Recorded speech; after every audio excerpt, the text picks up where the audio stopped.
दिन की रोशनी लगभग बुझने वाली थी। सूरज काफी देर पहले ही डूब चुका था। झींगुरों की आवाज चारों तरफ गूंज रही थी। रमेश साइकिल के पैडल मारते हुए घर लौट रहा था। आसमान काले बादलों से ढक चुका था। पूरे दिन की उमस भरी गर्मी ने सबको बेहाल कर रखा था। अचानक तेज हवा का झोंका आया और कहीं से धूल मिट्टी उड़कर रमेश के चेहरे पर आ लगी। बहुत जोर की आंधी उठ चुकी थी। ज्यादा देर नहीं लगी। देखते ही देखते आसमान फाड़ देने वाली मूसलाधार बारिश शुरू हो गई। रमेश ने जल्दी से अपनी साइकिल सड़क किनारे खड़ी की और एक चाय की दुकान की छत के नीचे जाकर खड़ा हो गया।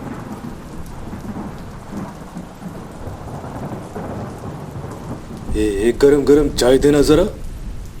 इस थोड़ी देर बाद बारिश शुरू होती तो अच्छा था, तब तक मैं घर तो पहुंच जाता। गोपालदा ने एक केतली भरकर उबलती हुई चाय का गिलास रमेश की तरफ बढ़ा दिया। चाय की चुस्की लेते हुए रमेश बोला, उफ, आज पूरे दिन कितनी गर्मी थी। बारिश होते ही मौसम कितना ठंडा और अच्छा हो गया। क्या कहते हो? सही कह रहा है बेटा। इस सड़ी हुई गर्मी में कोई चाय पीने भी नहीं आ रहा था। सुबह से अभी तक एक भी ग्राहक नहीं आया। और देखना, जैसे ही बारिश रुकेगी ग्राहकों की लाइन लग जाएगी।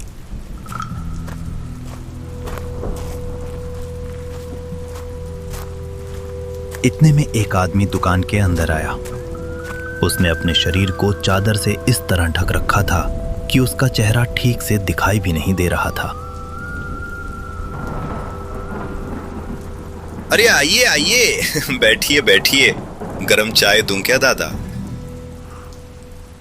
नहीं नहीं, चाय की जरूरत नहीं है। बारिश थोड़ी कम हो जाए तो चला जाऊंगा। अच्छा अच्छा, कोई बात नहीं, आप बैठिए। रमेश को उस आदमी को देखकर कुछ अजीब सा महसूस हुआ।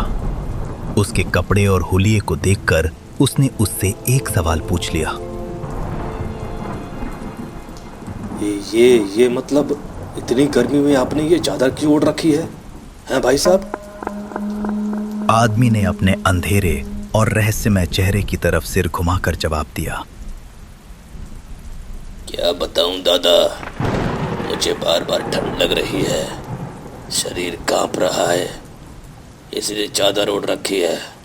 नदी के उस पार डॉक्टर के पास जा रहा हूं। अब रमेश को लगा कि शायद उसने उस आदमी पर बेवजह शक किया था। एक बीमार और मजबूर इंसान के पास और क्या उपाय हो सकता है? इसी बीच बारिश कुछ कम होने लगी, लेकिन अब उसे नदी पार करनी थी। इस तूफानी रात में नाव मिलेगी भी या नहीं, इसमें उसे काफी शक था।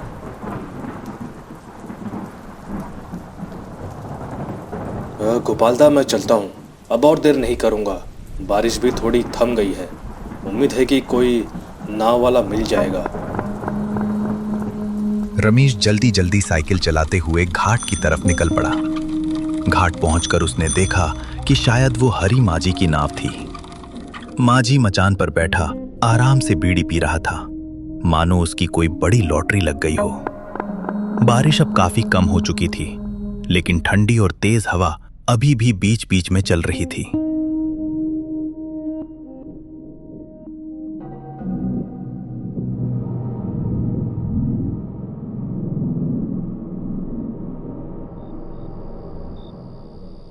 क्या हुआ माझी, नदी पार कराओगे या नहीं? माझी हंसते हुए बोला, हाँ हाँ बाबू, आइए आइए, बैठ जाइए। बस एक और सवारी हो जाए, फिर नाव छोड़ दूंगा। अच्छा ठीक है। ये कहकर रमेश अपनी साइकिल के साथ नाव पर चढ़ गया। अचानक वही अजनबी आदमी माझी के पास आकर खड़ा हो गया। माझी भाई, मुझे भी उस पार छोड़ दोगे? मुझे डॉक्टर के घर जाना है, मैं बहुत बीमार हूँ। जरूर जरूर जरूर बाबू, आप जाकर बैठिए, मैं बस यही बीड़ी खत्म करके आता हूँ। अजनबी आदमी चुपचाप नाव पर चढ़ गया और आकर रमेश के बिल्कुल पास बैठ गया। कुछ देर बाद माझी ने नाव खोल दी।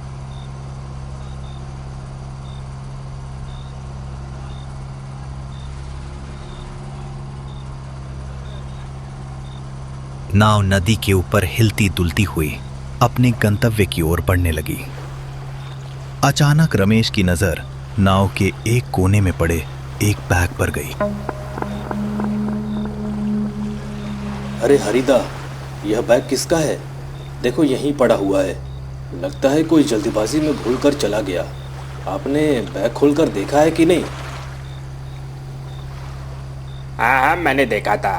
परसों एक रात आदमी उतरते समय जल्दीबाजी में इसे छोड़ गया था। मैंने उसे कई बार आवाज़ दी, लेकिन उसने सुना ही नहीं, इसलिए मैंने बैग यहीं रख दिया। अगर वह फिर दिखाई देगा तो उसे लौटा दूंगा। तभी रमेश को एक बात याद आई। आज तो सुनील की बहन की शादी थी।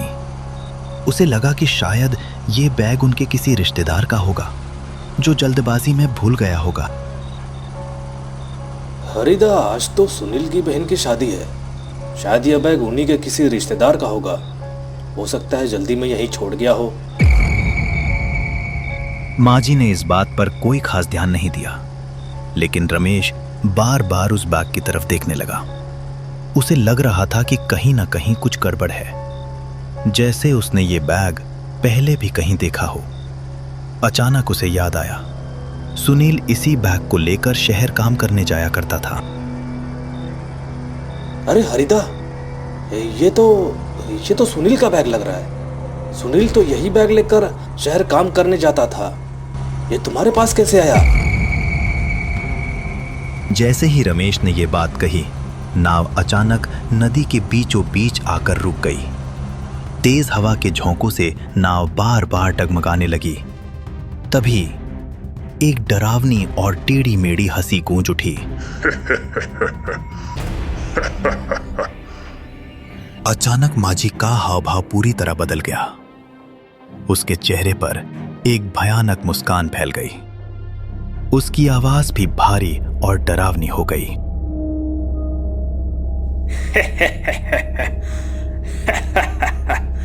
तो अब तक समझ ही गया होगा।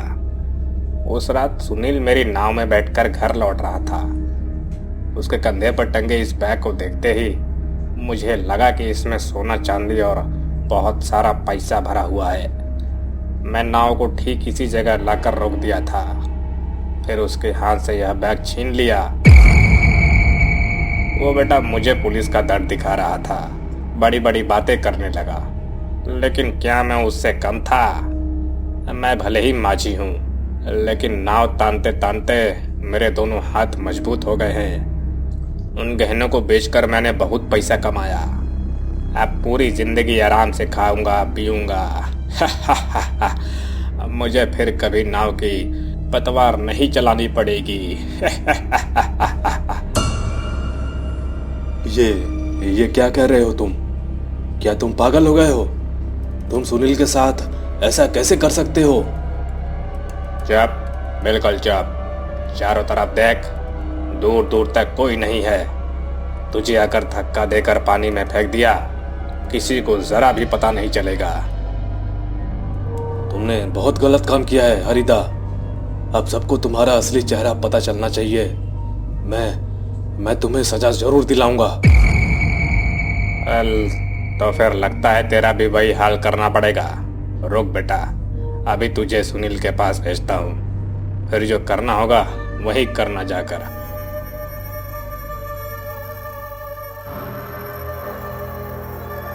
माझी रमेश की तरफ बढ़ने लगा। उसी समय आसमान में बिजली चमकी और तेज हवा का झोंका आया और उस आदमी के ये कहकर सुनील का शरीर धीरे धीरे हवा में खुलने लगा और कुछ ही क्षणों में पूरी तरह गायब हो गया। रमेश अब भी डर से कांप रहा था। तेज हवा के झोंकों से नाव बार बार डगमगा रही थी। उसे लग रहा था कि कहीं नाव पलट ना जाए। तभी अचानक एक अजीब घटना हुई। नाव अपने आप चलने लगी, जैसे कोई अदृश्य शक्ति उसे चला रही हो। धीरे धीरे वो किनारे के पास आकर रुक गई। तब रमेश को पूरी तरह यकीन हो गया कि ये सब सुनील की आत्मा ही कर रही थी।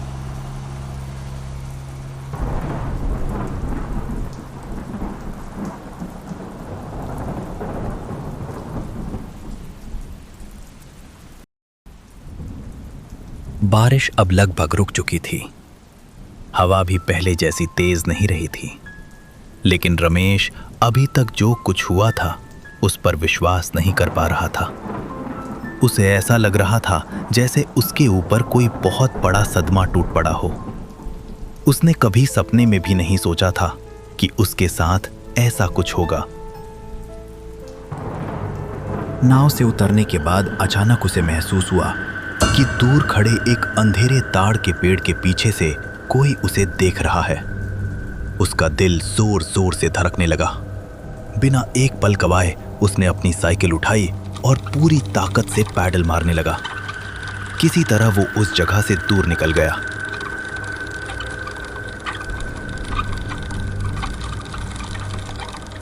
जैसे ही रमेश वहां से गया, तार के पेड़ के पीछे मौजूद वो काली परछाई धीरे धीरे हवा में विलीन हो गई। उसी समय आसमान में जोरदार बिजली चमकी।